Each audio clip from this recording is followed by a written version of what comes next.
So for any farm to have the right quantities of milk, there are several things that you have to consider.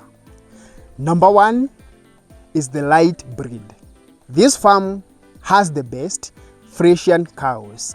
Currently, we are at 30 Frisian cows, pure Frisian cows. So when we came here, we had a challenge of we didn't have enough feeds. The feeding structure or the feeding system was not right. So immediately when we were called in, we had to look at the first critical step to take. We had to take the manager through the processes of feeding and the key highlights or the key things that you have to consider for the cows to have the right milk production. So number one, we did plant super napier. And why did we start with this? We didn't have feeds by then. The farm was relying on free range system and concentrates. This made it very expensive in terms of production. So the first step we did take was to plant super napier grass because it is the fastest growing high crude protein grass we have currently. That's why in the background you can see Lady Pakchong. They have already been feeding it and the manager is going to tell us the feedback. So we are going to hear from the manager. Once we did the first step of securing an immediate feed, now we are going at the next step of triggering production. And how are we going to do this? We have managed to help the farm source more cows. We have managed to help the farm use the right AI, that is the insemination. We've managed to identify more land for feed, for fodder. So we are going to make this farm the best in this area. And how are we going to do this? We are going to make sure that the cows can produce up to 50 liters, up from 15 that we found, currently at 30 liters per cow. And that's why we have this fodder, as you can see. So let me explain briefly what I have. So here I have Super K vine. These are family of sweet potato crops that does not give tubers. It has a high crude protein of up to 23%, matures in 45 days, and it's a very good addition into your fodder system because this will ensure that we trigger production in your cow. So we are planting this on a product that I'm going to show you. I'm also having another fodder. This is called Mukurweini 3. This is a family of the same forage class. It gives a very big white sweet potato, high in crude protein. So both the tuber and the ribs are primarily for fodder. Why are you not taking this? You are going to see the results from this farm. Here we have now the most amazing grass, the Juncao grass or the Chinese grass. This has a crude protein of 18.2. It has the highest drought resistance recorded. So it's the best for this farm, for this model farm where the farmers will be learning. And remember, we are going to update you on the journey from now up to we reach our peak. So expect episodes after every 2 weeks to show you what you are doing in this farm.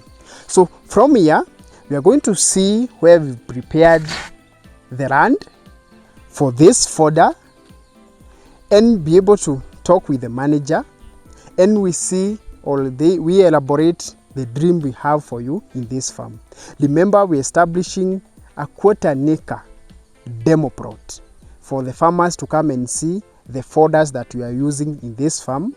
And in overall, the farm has 30 acres reserved for dairy farming, and all these 30 acres we are going to develop together with you, our audience. Welcome to Fodder Farm, Nyandarua County.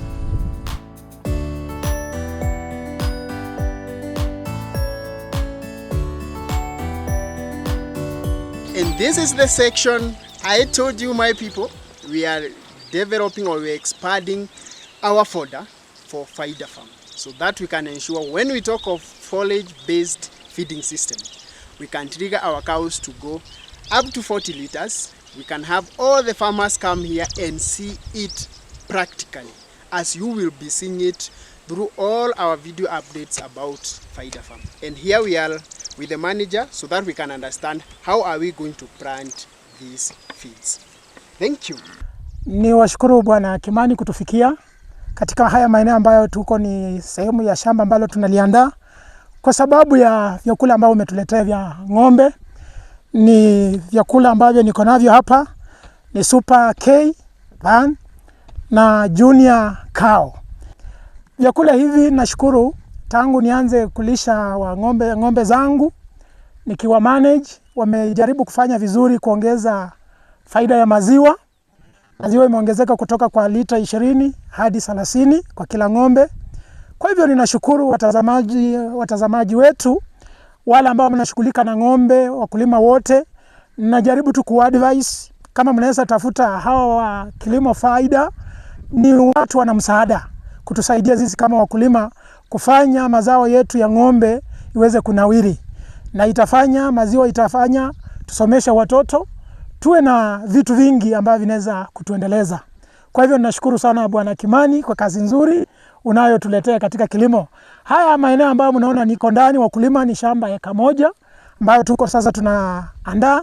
Nataka niweke vyakula hivi kwa ajili ya ng'ombe zetu. Asanteni sana.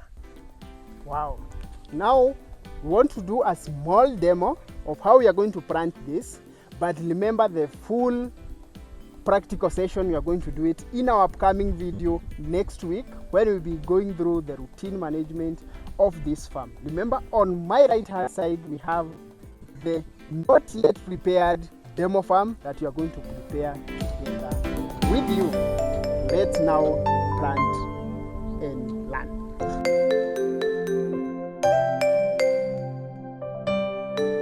So here I want to do a small demonstration of how you establish or how you plant these two amazing fodder. Number one, note that we have different ways of planting. We might demonstrate one here and then you see us in another video demonstrating something different. What we are using here is one of the models where we achieve maximum shoots from the cuttings. But before we go there, what's the spacing and how do you plant? So number one, and very important, the spacing, you do 2.5 feet from one cutting to the other. That's through the line. And then we do 3 feet from one line to the other. Then when you're planting, you can dig a hole of 1 feet down and 2 feet wide. But in this model, we are using the shallow pots, and then we top dress with manure and soil. So how are you supposed to do this? Number one, this cutting as it is, this is the top side as the way it was in the mother plant, facing the nodes facing upward. So you plant in a way, you don't tilt, but you're supposed to plant just the way it was before you did cut. So once you plant, you fill the 2 nodes with soil and leave a small portion outside for aeration. So we are not going to do 90 degrees or 180. We are going to slightly tilt the cutting. Our manager is going to demonstrate this to you. For the vines, you are supposed to ensure that you fill all this place with soil, you cover with soil, and then leave the apex on top of the soil. So this will ensure that it shoots and the other part generates roots. The same for the cuttings. This will avoid cases of floating. And remember, we're interested with each and every node. Every node is going to germinate and give us roots. And that's how you maximize production, you maximize germination. So let's see if it's difficult or you can do it in your farm.